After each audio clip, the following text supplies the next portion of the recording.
Hey there. You may remember one or two videos ago I was up on my hind legs trumpeting about pleats being laid out in a regular fashion when viewed from the inside. And I just wanted to show you this because here's an exception that proves the rule. We take a look at this kilt that I've been working on, 41 pleats, very narrow pleats. And if you take a look, you can see on the outside it's perfectly even. Well, within the constraints of my talent and natural material, but it's even. But on the inside, you'll see that we have alternating narrow and wide pleats.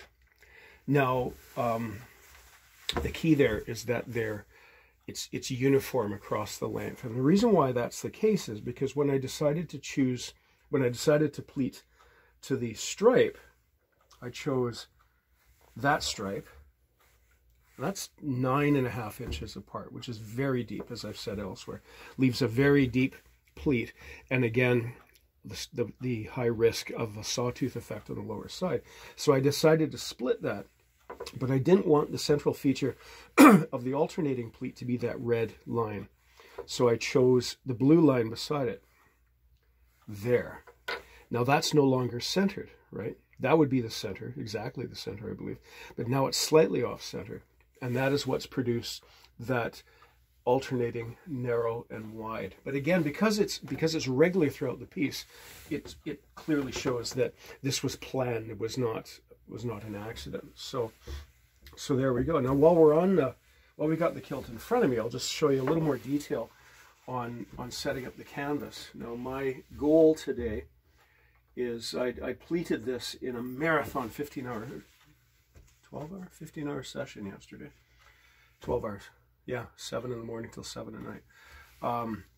My goal today is to have, by the end of day, to have given this both apron shaped canvas in, basted, first press, so that tomorrow top band, buckles, straps, lining, and it'll be ready for the client in possibly one of the more rapid kilt making sessions without sacrifice of compromising quality, of course. But I just wanted to show you a little detail about setting the canvas, because the canvas is absolutely vital.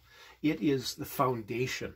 It's the framework upon which the kilt is built upon. And you can think of it as a brick building, which is a brick facade over a steel structure.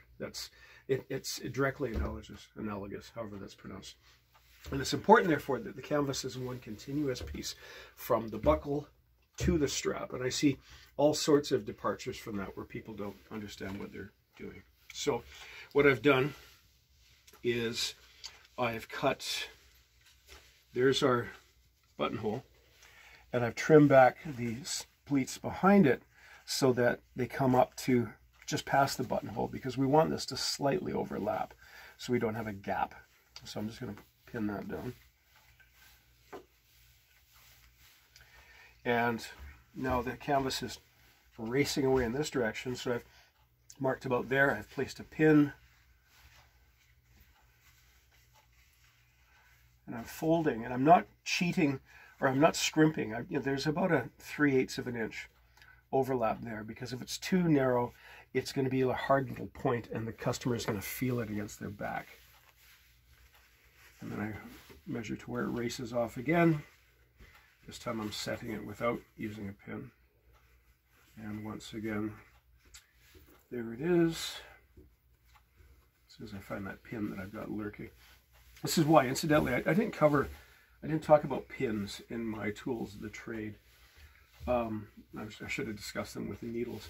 But I use an embroidery pin with this flag. It's called a flower on the end, flower-headed pins, because I never want to lose one of these things in the garment. And immediately, every time I look at one of these things, or mention this, it takes me right back to when I was an apprentice and my master saw me using pins. He never used pins himself, but he was right-handed and therefore probably didn't have to, right?